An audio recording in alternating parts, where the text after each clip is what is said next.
Sa taong 2030 ay maaaring tapos na ang artificial intelligence sa pangunguna ng kumpanyang Neuralink. Ito si Raymond Kurzweil. Siya ay isang sikat na forecaster. Ang mga forecaster ay kayang mag-predict ng future pero hindi ng lindol o ano pa mang sakuna, kung hindi patungkol sa mga teknolohiya sa hinaharap. Isa sa kanyang prediksyon ang tinatawag na brain microchip sa taong 2030.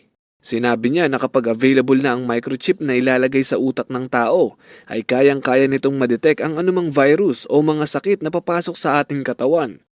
At magsisend ito ng alarm sa atin para malaman ang ating mga susunod na hakbang. Hindi na rin natin kailangan pang pumasok sa paaralan dahil ang lahat ng dapat nating pag-aralan ay isasave na lang sa ating utak na para ka lamang nag-save ng file sa isang flash drive. Lahat ng dapat nating malaman ay maaari lang isave sa chip na ito at maaari na natin itong maintindihan sa loob ng 1 segundo lamang. Ang mga ideyang ito ay nanggaling mula sa prediksyon ni Kurzweil. Siya ay isang henyo at kilala sa larangan ng siyensyang panghinaharap. Tumama siya ng 115 times mula sa 147 niyang prediksyon. Ito ay 86% accuracy. Bago pang maisip ni Elon Musk na gawin ang microchip brain implant na ito, ay matagal na itong napredict ni Kurzweil. At sa oras na mailagay na ito sa mga tao, ay magkakaroon ng malaking pagbabago ang ating mundo. Microchip brain implant. Bakit naisip itong gawin ni Elon Musk? Yan ang ating aalamin.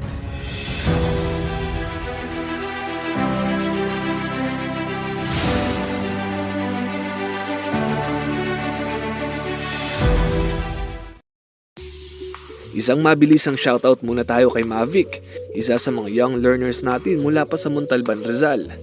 Lagi daw siyang nanonood ng video natin at maraming natututunan gaya mo. Kaya maraming salamat sa inyo. Mabalik tayo. Ayon kay Raymond Kurzweil ay kapag ang mga tao ay mayroon ng microchip sa kanilang utak, ay mas mailalabas nito ang kanilang natatagong potensyal, hindi lang sa edukasyon, kung hindi pati na rin sa kalusugan. Dahil magiging konektado ito sa organs ng mga tao. Ibig sabihin, kung sakaling mayroon kang problema sa puso halimbawa, ay agad itong madedetect ng microchip at magbibigay ito ng senyales sa iyo upang agaran kang magpakonsulta sa doktor. Kumbaga, hindi na kailangang lumala muna ang iyong sakit bago pa ito madetect ng doktor. Sa ganitong paraan ay mababawasan na ang fatality ng mga taong namamatay dahil sa mga sakit na hindi agad nadedetect ng ating mga dalubhasa. At dagdag pa rito, sinabi sa prediksyon ni Kurzweil, maiimbento rin ang 4D printed human organs na maaaring gamitin ng mga taong nangangailangan ng organ transplant. Ang microchip na ito ay makakatulong para madaling matanggap ng ating katawan ang mga artificial organ, gaya ng kidney halimbawa. Hindi na mangangailangan pa ng mga donor upang magamot ang isang pasyente. Dahil kung hindi nyo alam mga kapantas, libo-libo ang nangangailangan ng kidney pero bilang lamang sa daliri ang mga willing mag-donate. At hindi lang yon, maaari mo ring i-modify ang sarili mong katawan, braso, paa, etc. Kung baga, maaari kang maging kalahating cyborg kung gugustuhin mo. Ang weird, di ba? Mas marami pang weird na bagay ang makikita nyo kung tatapusin nyo ang videong ito. Tulad na lang sa palabas na Matrix, kaya nilang gumawa ng sariling mundo sa pamamagitan lamang ng kanilang imahinasyon. Kung may microchip ka ay kayang-kaya mo rin itong gawin. Nakaupo ka lamang sa inyong sofa, pero kayang-kaya mong makapunta sa iba't ibang bansa. At hindi lang yon, kaya mo ring mabisita ang panaginip ng ibang tao. Napaka-weird. Sa usaping pagtatrabaho naman, ay maaari ka lang mahiga sa malambot mong kama at bahala na ang mga robot magtrabaho para sa iyo, na nakokontrol mo lamang mula sa iyong utak. Ang krimen naman ay magiging absolute 0% dahil sa oras na gumawa ka ng krimen ay madali ka lang ma-identify ng mga otoridad. Ang mga pulis naman ay hindi na kinakailangan pang gumamit ng baril o anumang dahas dahil maaaring mag-send ng electric charge papunta sa chip ng kriminal upang makuryente at maparalyze ito. Makukulong siya ng hindi nagpapaputok o walang nadadamay na tao. Kung magaling kang magsinungaling ay hindi ka na uubra dito dahil isang click lang sa computer ay maaari agad malaman kung nagsasabi ka ng totoo o hindi. Kaya say goodbye na sa mga lie detector test. Yung iba ay may mga kuryente pa. Ay, mga bibis!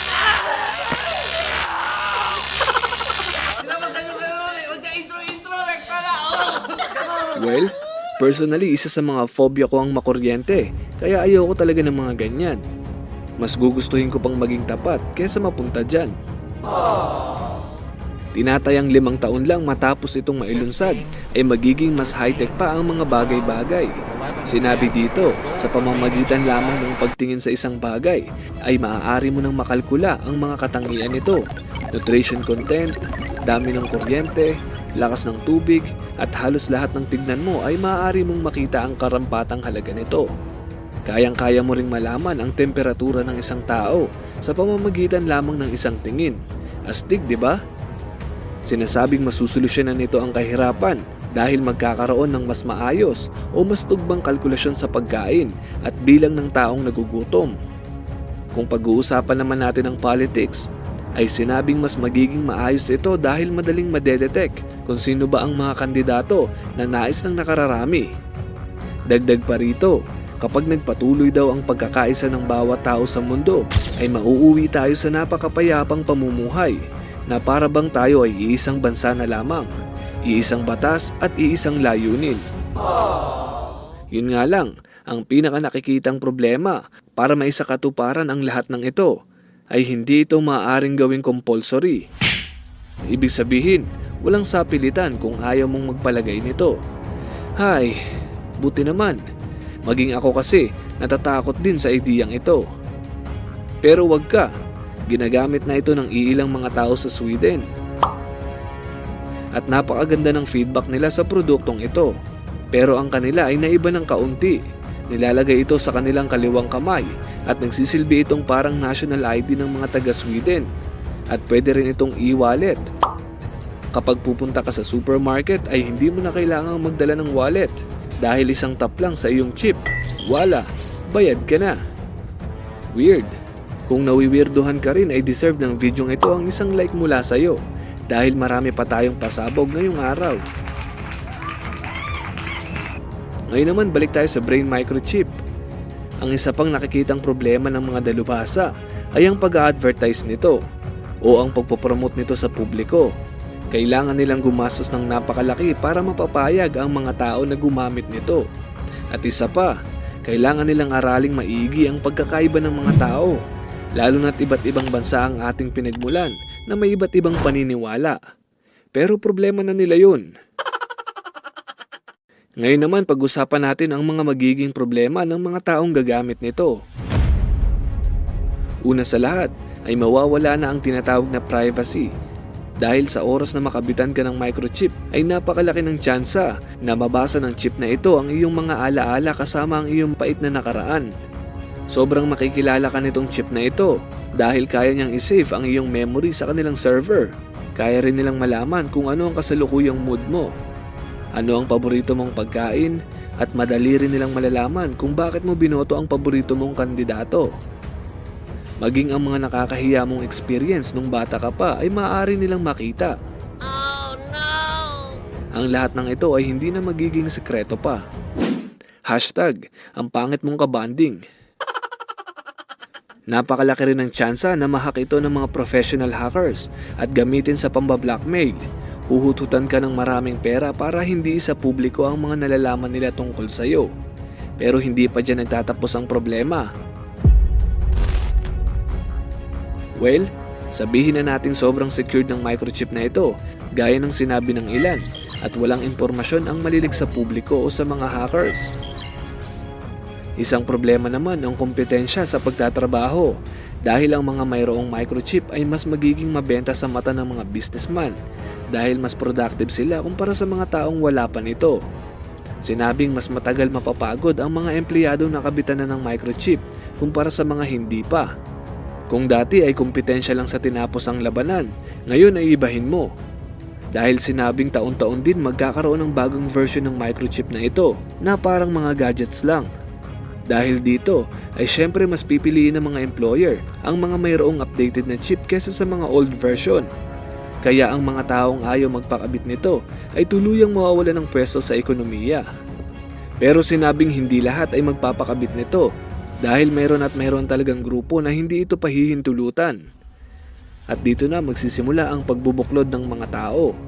Ang isang grupo ay mga sumusuporta sa microchip At ang pangalawang grupo naman ay ang mga may ayaw dito.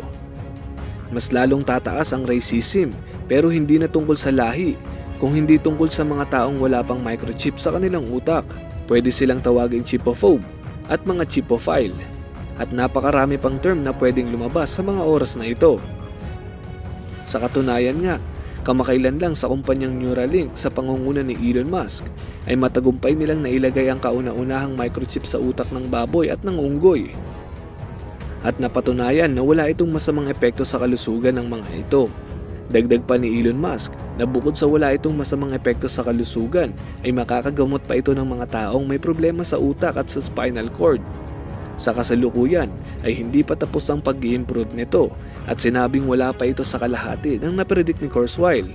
Pero sinabi ni Elon Musk na handa silang higitan kung ano man ang nasabi sa prediksyon at sigurado siya na magiging napaka-weird ng future.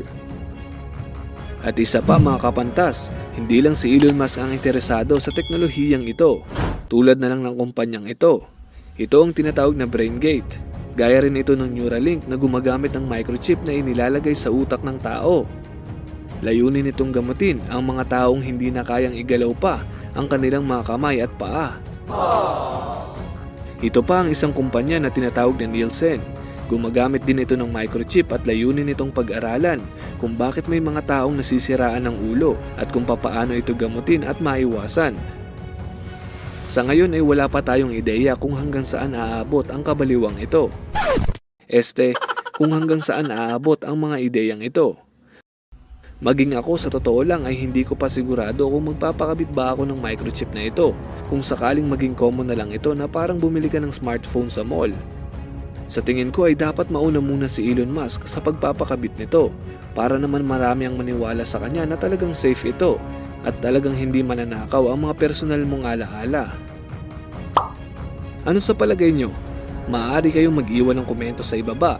At habang nagko-comment kayo ay maglalakad-lakad muna ako sa labas gamit ang outdated kong mga paa at mag-iisip-isip ng next topic natin.